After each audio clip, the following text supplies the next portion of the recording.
welcome to Brochure Wednesday, and today we're going to be taking a look at one of the last original mini brochures produced. This one, if I can find some date markings on it, is copyright the Rover Group Limited 1998. This predates obviously the new mini by a couple of years. The new mini came out in Y registration. That was hang on a minute, X second half of 2000, Y first half of 2001, 5-1 second half of 2001, so it came out in the first part of 2001. There is a Y-Reg register run by Tanya Field, who is a leading light in these things.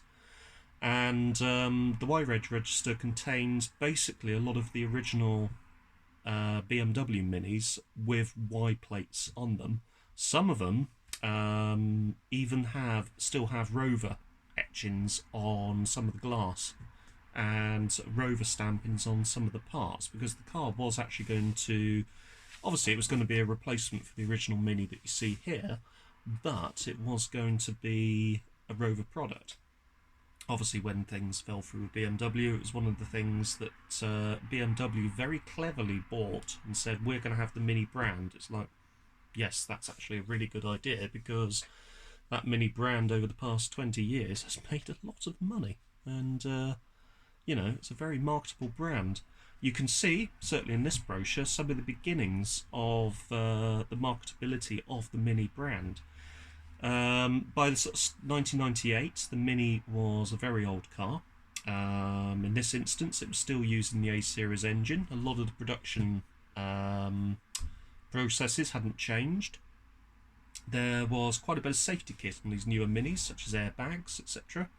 There was also catalysts, fuel injection. With the fact that it was the Siamese head, it had sort of two fuel injectors, one fuel injector per two ports.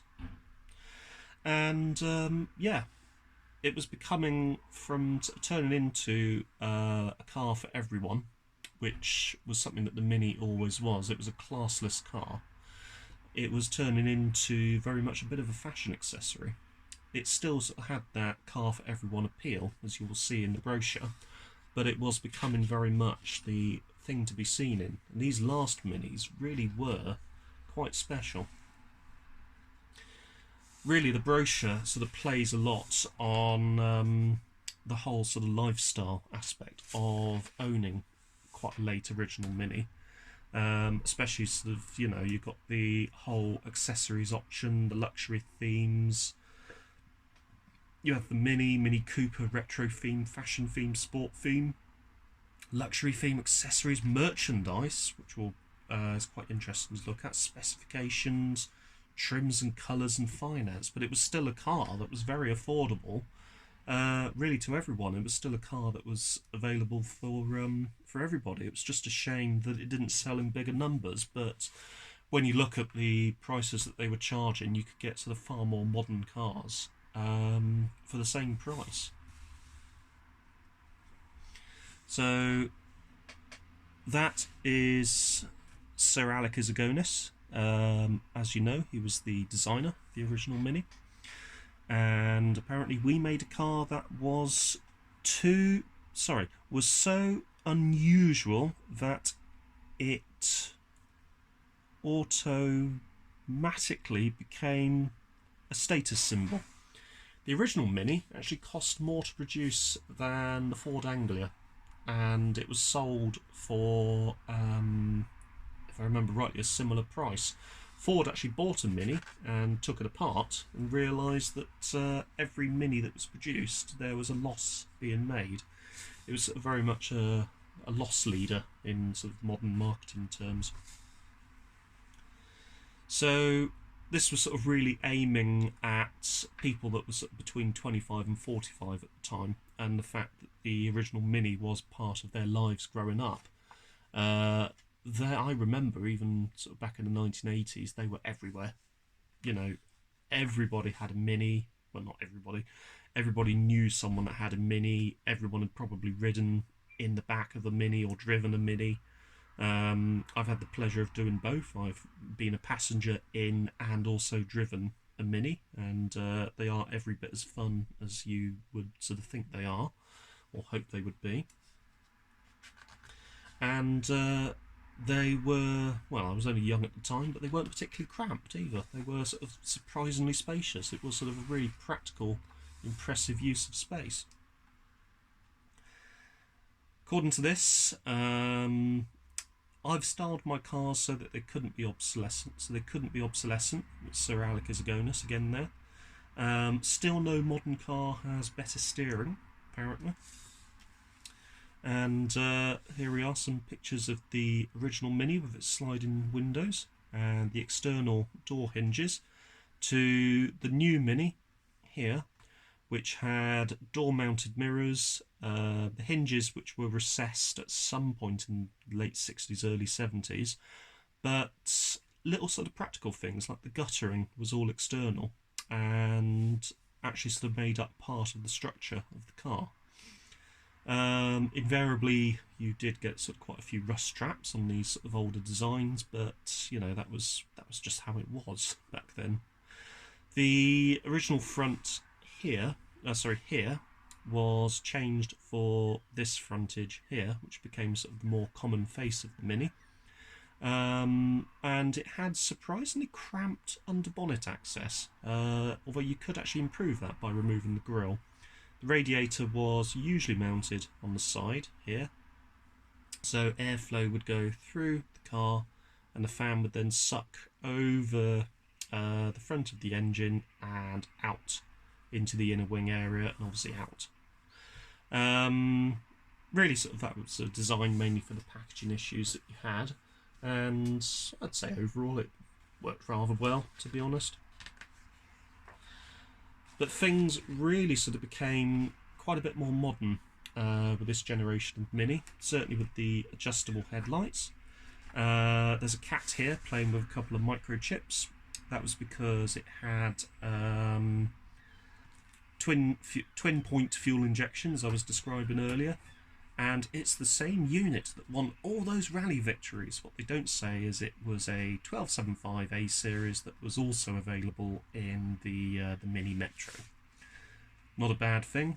It was also an engine that saw service in the Morris Marina, the Morris Ital, obviously the Metro, the Allegro.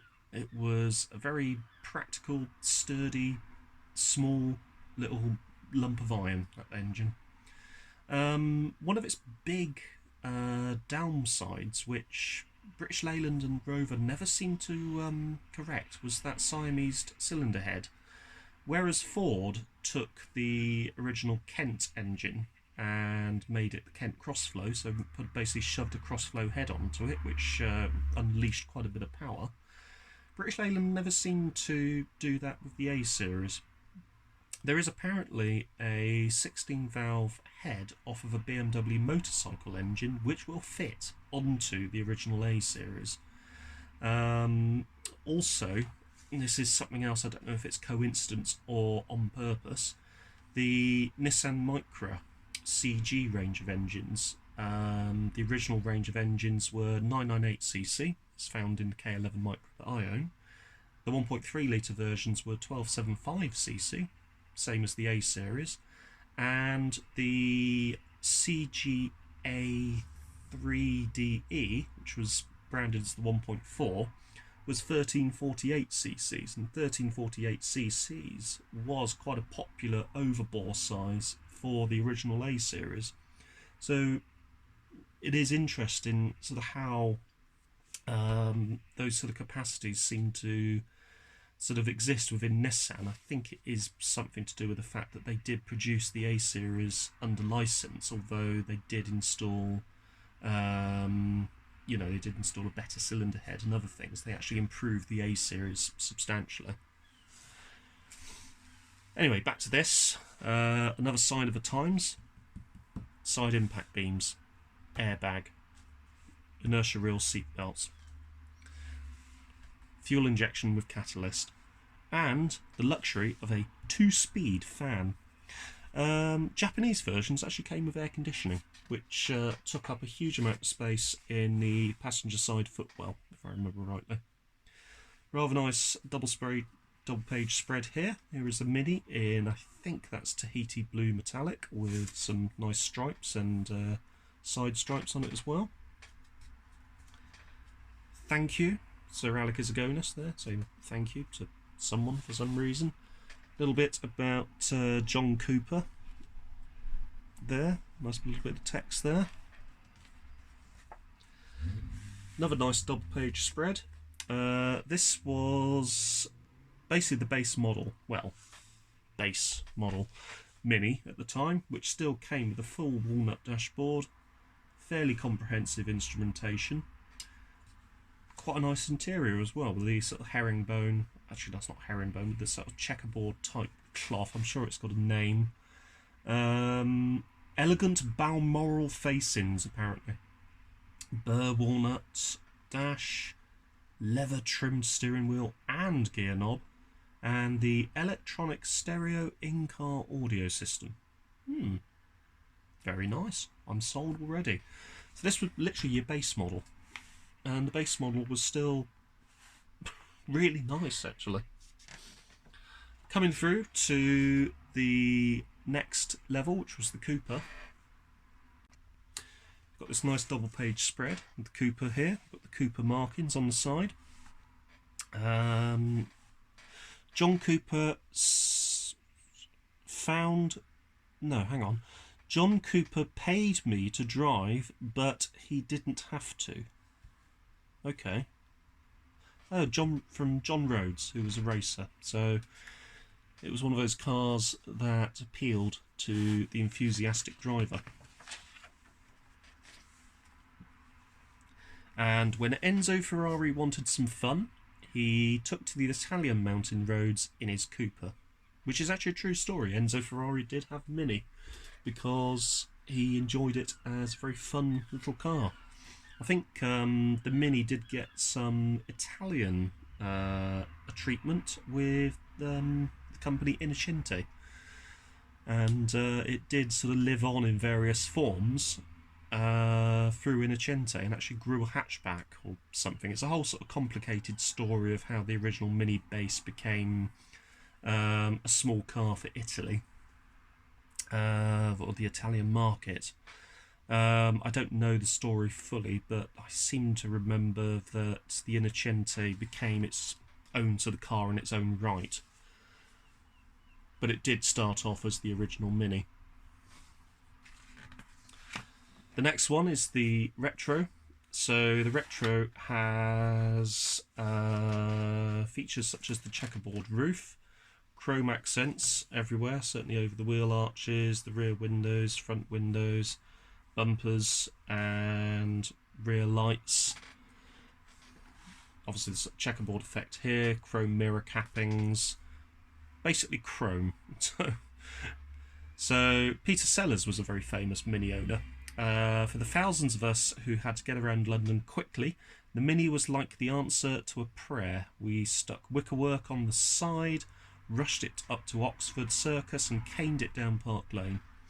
So it was one of those sort of cars, you know, it was very nippy, very quick and ideally suited to the city.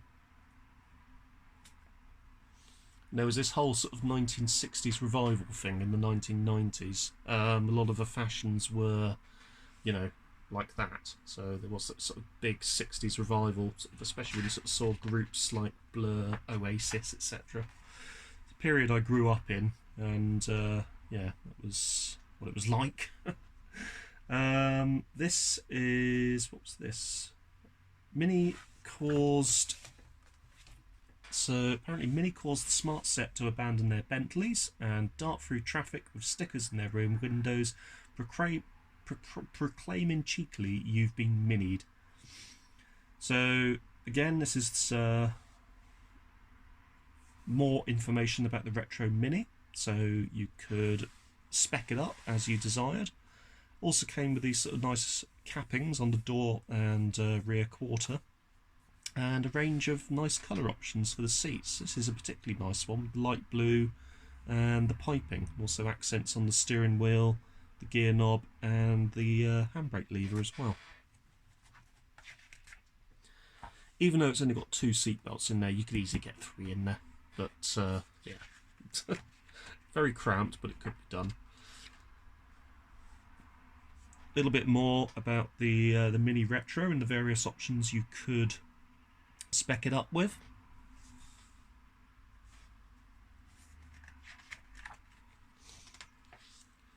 Then we've got the sport kit options, so obviously those rather nice red sporty seats. Also got the cream seats here, the special pedals, sporty gear knob, all of that sort of stuff. A big bore chrome exhaust pipe finisher. Many things that you could do. Blimey, look at this. Demonstrate that you're at home in the rough with a steel sump guard, Cooper mud flaps and driving lamp covers. Keep fit with Mini and enjoy yourself. Cool, I didn't realise you could get the steel sump guard. You could actually turn it into a little rally machine. Awesome. That's pretty cool. All styling, but a bit of certain level of practicality there as well. 4 driving lamps. That's overkill, but also really cool as well. So you've got your standard headlights and 4 additional ones. Definitely primary safety there. So a number of police forces use the Mark II Cooper S as a patrol car on the principle that it takes one to catch one. Very, very true. Another little clip here of information. One of the most responsive, sensible, and just plain wonderful cars ever made, and that was by Paul Skilleter, who was a journalist, or is a journalist, or was a journalist. Another nice shot of the interior, and oh, that's cool. Luxury options. I said luxury there incorrectly. A Webasto style sunroof, amazing. Haven't seen those for years. I didn't even realise you could get them this late. That's brilliant. Mini wears luxury with confidence of experience. When you've done so much, you can afford to show off a bit. There were companies, I think, like Wood & Pickett, who actually made luxury edition minis. The Wood & Pickett Mini, I think, and correct me if I'm wrong, it used a Clubman style front end with quad headlights. I think it may have used Clubman front wings, bonnet, etc. With modifications. Look at that, wooden handles or wood trimmed handles for the windows. Amazing. Wooden capped door pulling thing. Wooden gear knob. Wood capping on the doors. And there, leather seats, fantastic. It's like a tiny little luxury car. It was sort of really one of, certainly I think I would go out of the way to say that Rover were one of sort of British Leyland's, Austin Rover, Austin Morris, etc. were one of the first companies that bought luxury into the small car. I mean, sort of in the early 80s you had the Metro Vanden Plas, which had, you know, sort of nice comfy seats, wood cappings on the doors, thick pile carpeting, and other sort of luxury features. In fact, you could actually get the original Mini Metro. You could spec it with cruise control, air conditioning, electric windows, a trip computer, which was an aftermarket trip computer that was quite popular at the time. If I remember rightly, the Unipart number for air conditioning was like UAC 3000 or something like that. But it was certainly a feature that the French caught on, especially Peugeot with the 205. The 205 could be either a very basic, simple car, or it could be sort of a mini luxury car, especially with the 1.9 litre Gentry models and the GTI models, which, if I remember rightly, were available with air conditioning. The Gentry was a 1.9 litre 4-cylinder with automatic transmission, also leather interior as well. It was basically a luxury GTI, but there were examples of those with air conditioning on a small car at the time, practically unheard of. And I'd say that It was because of sort of, British Leyland's influence and other manufacturers' influence that we had sort of luxury on small cars. Ford with the Fiesta, you had the Fiesta Gear, which was a luxury take on the Fiesta, and that did have sort of nice velour seats, other options, and other bits and pieces, thick carpeting, etc. We've also got the section now where we look at the accessories. So we've obviously got this sort of very flamboyant checkerboard pack, headlights, etc., with snazzy mini light wheels. Also nice to see, I think these are Revolutions. Nice to see sort of those were available as an option. We also got this rather sporty drilled aluminium pack for door handles, window winders, aluminium gear knob, etc. Those would have been nickable at the time. Sort of a special valve caps. High level brake light, Union flag for the roof. Many options for this rather stylish little car. And if you so desired, you could also treat yourself to a few things, such as a pen knife. Oh my god, what's this? That is a... What is that? Looks rather cool, whatever it is. Oh my goodness, it's a shaving kit. Enjoy a close shave as much as Mini does with this compact, beautifully made kit. Or this rather nice watch. Astonishing. I don't know how many people bought this sort of stuff, but yeah. This multi-tool kit as well, which you can keep in this little leather pouch, a little model of the car, t-shirts, jumpers, in very 90s colours. All little things that you could sort of buy to just show the world that you had a brand new Mini. And ending up with the specifications. So here we are with standard on all models here. We've got obviously all of the sections here about the various features which are available. And I think this section here covers options. I'll just leave that on the screen for a bit so you can observe and either pause or observe and look at. Now we've got the trim options here. So I think this is... Oh yeah, this is quite useful actually. So this is paintwork and upholstery. So solar red would be available with stone beige in the Balmoral trim. Carpet colour would be red. If you had leather seats, it would be stone beige. If you had the Mini Cooper, it would be black light stone beige. And if you had the Mini Cooper, it would have the black carpet. Mini Cooper leather trim would be black or stone beige. Optional leather availability. So this would actually sort of tell you what optional leather trim colours you could have.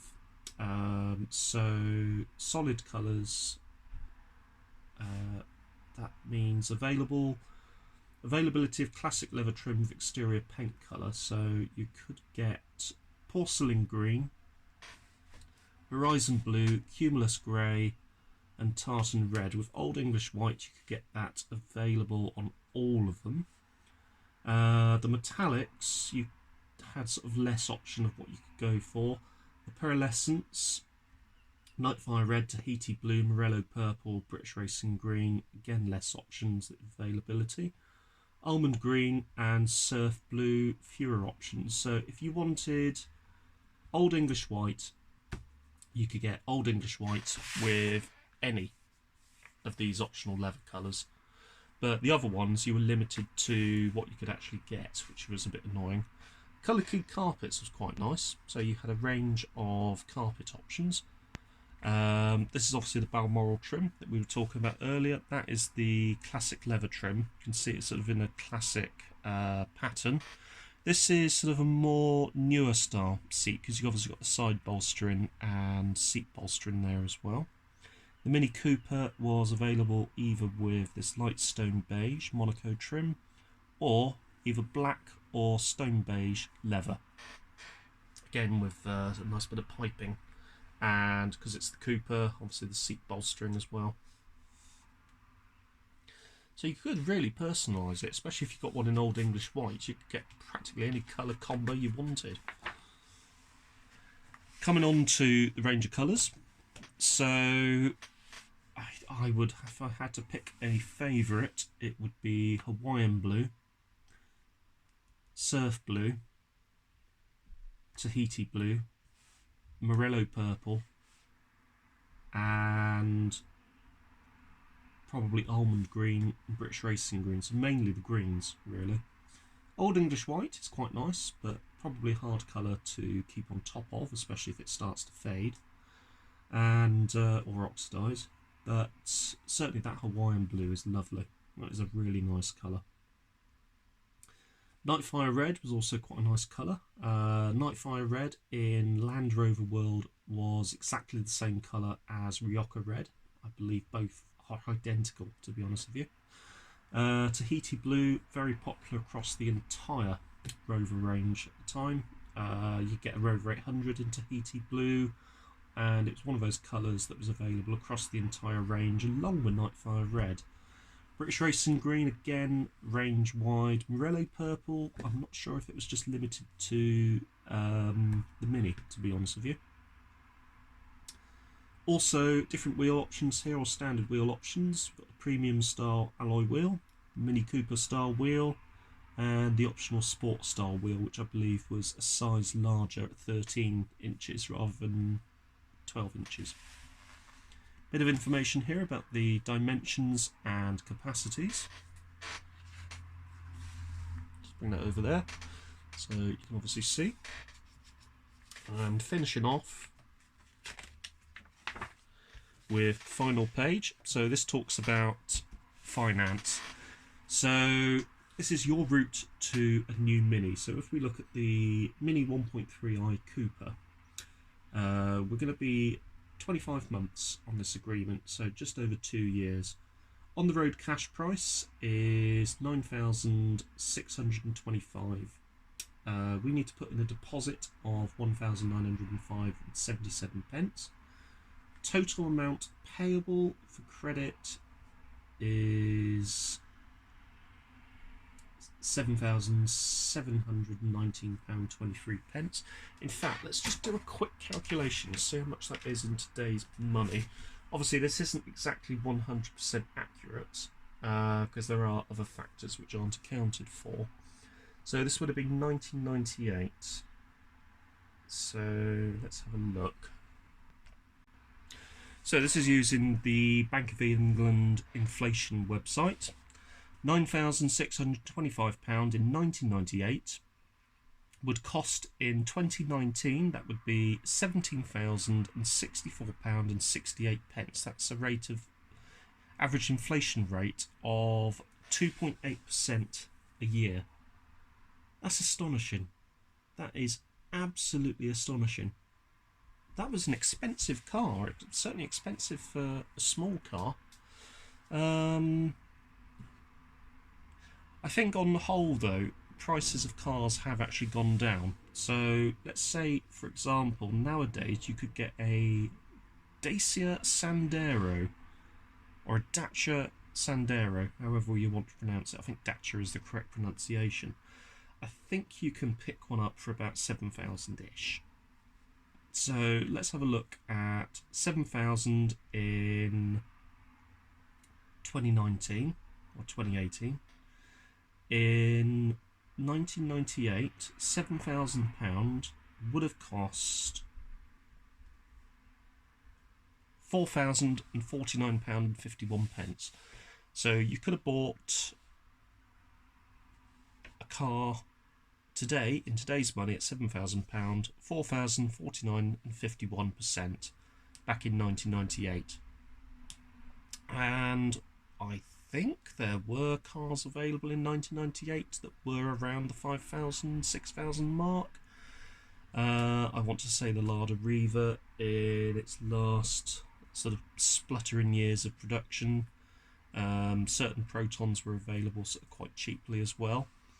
But really, this sort of at this particular time, this Mini really was a bit of a status symbol, and certainly a bit of a lifestyle product. If you had, you know, £11,189 after your APR at 13.6% series of payments, then you were doing pretty well. In fact, let's just take a look at that. So that would be in 1998, after everything has been added, we're looking at 11,189, 11,189.